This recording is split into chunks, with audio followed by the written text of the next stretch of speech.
Oke, ingatkah kalian nih tentang gertakan Shirohige di akhir hidupnya kala itu? Dia bahkan mengatakan, penyandang nama Di yang merubah era ini bukanlah kau, Teach.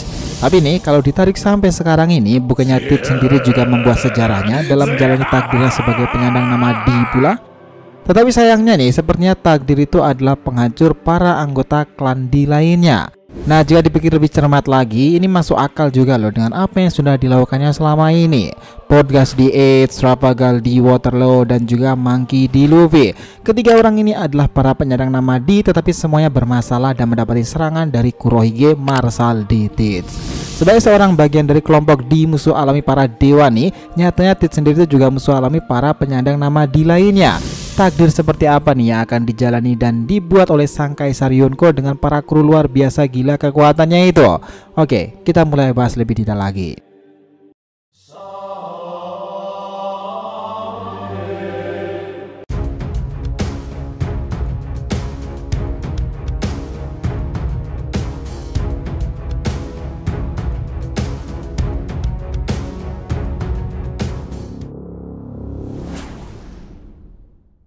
Yo nakama di RTV Mediatif, welcome back again. Nah, kali ini kita akan bahas nih takdir Marshal di Teach sebagai penyandang nama Di dan musuh alami para klan Di lainnya. Oke, biar nggak salah persepsi silahkan simak sampai akhir ya. Jangan lupa klik lonceng subscribe-nya biar nggak ketinggalan informasi lainnya dari DRTV. Follow juga nih Instagram dan TikTok DRTV Mediatif yang berisikan populer konten ASEAN pop culture lainnya. Oke, kita lanjut. Nah, dengarkan ini baik-baik. Puluhan tahun ke belakang, Shirohige itu pernah bertanya sesuatu yang membuatnya penasaran tentang Will of Di pada Rogers. Kenapa dia seperti itu? Nah, ia mengatakan karena dalam krunya sendiri juga ada seseorang yang menyandang nama tengah Di dalam dirinya. Namanya Marshal di Teach. Dan setelah tahu nih apa arti Will of Di setelah Roger memberitahukannya dan pecahnya perang Marineford kala itu, diketahui salah satu penyebab utamanya adalah Marshal di Teach itu sendiri yang berkhianat kala itu. Shirohige tambah paham nih jika orang dengan penyandang nama Di yang mewarisi semangat Roger itu bukanlah Teach. Dari semua keluarga, aku tak akan pernah memaafkanmu. Nah, begitu yang diucapkan Shirohige kepada Kurohige kala itu. Dan itulah pesan yang disampaikannya kepada Marshal di Teach yang pada akhirnya dikenal sebagai Kurohige. Nah, kalau ditarik lebih panjang lagi nih sampai era sekarang ini, sepertinya Kurohige itu memang memiliki takdirnya sendiri nih. Karena kita tahu pula bahwa orang-orang Di ini selalu punya takdirnya sendiri yang akan membuat perubahan dan tragedi besar dalam dunianya. Dan itu juga berlaku nih terjadi pula kepada Marshal di Teach. Masalahnya takdir dari Kurohige itu adalah tak hanya musuh alami bagi para dewa tinggi di Marijoa sana, tetapi dia juga musuh alami bagi para klan Di lainnya. Apa yang dilakukannya pada Ace sepertinya adalah gambaran nyata nih, karena keberikutnya dia akan bermasalah dengan para member Di lainnya. Kita mulai dari podcast di Ace. Nah, sang komandan kedua sekaligus kapten dari Kurohige itu adalah halangan yang harus ia singkirkan kala itu. Ace yang memiliki semangat api dan terkadang impulsif itu memang begitu ambisius membawa Kurohige kembali dan dimintai pertanggungjawaban. Padahal kala itu nih, Kurohige juga menghormati Ace dan tak akan terlalu memperdulikannya. Tetapi karena Ace sendiri yang datang ke sana, awalnya nih Kurohige itu tetap hormat kepada kaptennya itu dan malah mengajak Ace itu bekerjasama menjadi bajak laut hebat di generasinya. Dan misi pertamanya adalah menyingkirkan Rocky yang kian populer, Mugiwara Pirates Monkey di Luffy. Nah, sontak inilah yang membuat api Ace itu lebih bergelora lagi nih. Kenapa? Karena Kurohige tak tahu kala itu jika Luffy itu adalah adik dari podcast di Ace. Inilah sumber yang menambah permasalahan nih. Ace tak mau seorang mengganggu adiknya dan dari situlah pertempuran mereka dimulai. Keflamboyanan Ace menjadi daya tarik dunia kala itu ketika sang jenderal itu kalah dari Yami Yami no Mi Black Hole milik Kurohige. Memang dari segi pengalaman Kurohige itu lebih menguasai sih karena ia sudah hidup di zaman semenjak Marco the Phoenix dan sang itu masih muda.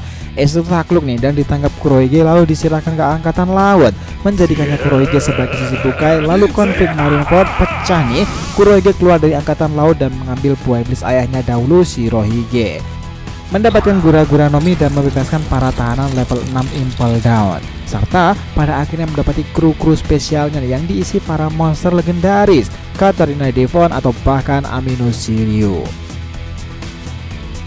Nah, dari sini sepertinya Oda memang sudah menggambarkan seperti apa peran dan takdir Kurohige ke depannya.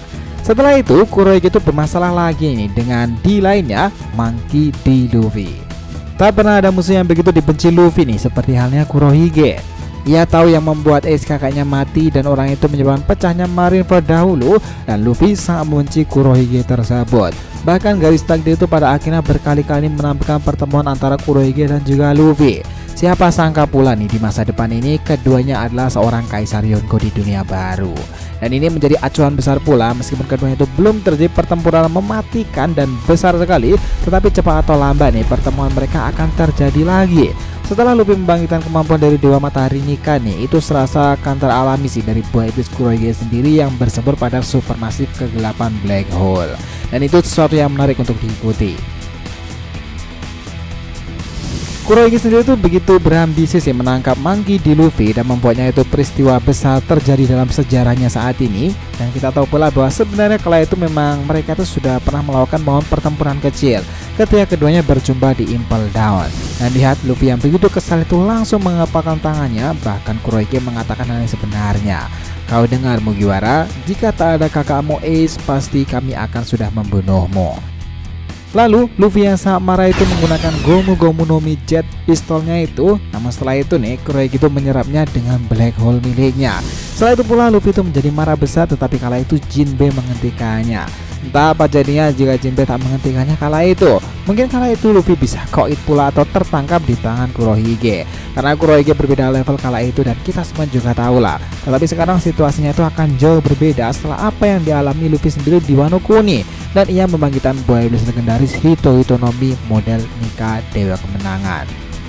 Nah, kita tahu pula tak berhenti sampai di situ nih aksi dari Kurohige ini. Sekarang yang lagi rame pula, Kurohige itu menyerang member klan D lainnya, Trafalgar di Waterloo. Bahkan ini menjadi pembicaraan menarik kemarin dalam One Piece chapter 1063. Kurohige sejak kala itu bertanya-tanya nih, siapa lawan yang akan pertama kali ia hadapi di antara 3 kapten yang meninggalkan Wano Kuni kala itu.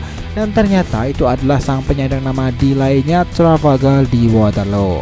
Menurutnya pertempuran itu akan mengambil semua informasi Poneglyph yang dimiliki di antara keduanya.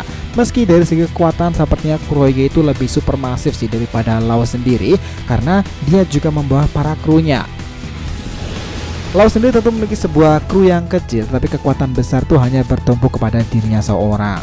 Meskipun Toro juga telah banyak berkembang nih di Wano Kuni sendiri setelah apa yang ia lakukan pada Yonko Big Mom kala itu, tetapi teknik-teknik rahasia dari pedang miliknya itu sepertinya tak akan cukup. Nah, di sini sepertinya Law itu akan menemukan sesuatu yang sangat menyulitkan. Ini memang menarik sih, Kurohige sendiri itu pada akhirnya bertemu dengan Law yang mana juga penyandang nama D dan belum pernah terjadi sebelumnya. Bagaimanapun yang terjadi, Law itu bahkan mengatakan dengan gagah berani seperti ini. Baiklah Kurohige, aku sudah siap. Pemenang akan mengambil semuanya. Nah, dari sini nih akan membuat kita menantikan pertempuran seperti apa antara dua orang yang penyandang nama D ini dalam membuat sejarah yang mengesankan. Apa jadinya nih jika kabar ini sampai terdengar ke telinga Luffy sendiri sebagai rekan sejati dari Trafalgar di Waterloo itu. Dari sini memang sepertinya seraya terhubung nih bahwa Marshal D. Teach itu sepertinya musuh alami para orang-orang di lainnya. Dari mulai podcast di Ace hanyalah awal itu, karena pada akhirnya ia juga berhadapan dengan Monkey D. Luffy atau bahkan sekarang ini Trafalgar di Waterloo. Sepertinya inilah cara dan takdir yang sedang dijalani oleh Kurohige nih, yang membuat sejarahnya sendiri sebagai penyandang nama D-nya, musuh alami para dewa Marijoa sana, serta dia juga musuh alami sang penghancur para member D lainnya. Apa kalian berpikir di Waterloo bisa memenangkan pertarungan, or setidaknya bisa selamat dari cengkeraman D. Teach ini? Stay tune, oke? Jadi itulah tadi pembahasan kita mengenai takdir Marshal D. Teach sebagai penyandang nama D dan musuh alami para klan D lainnya. Jangan lupa kasih saran di kolom komentar dan subscribe channel ini. Semoga ceritanya itu memberikan informasi dalam tiap pembahasan animenya. Thank you telah menonton RTV and we'll be come back.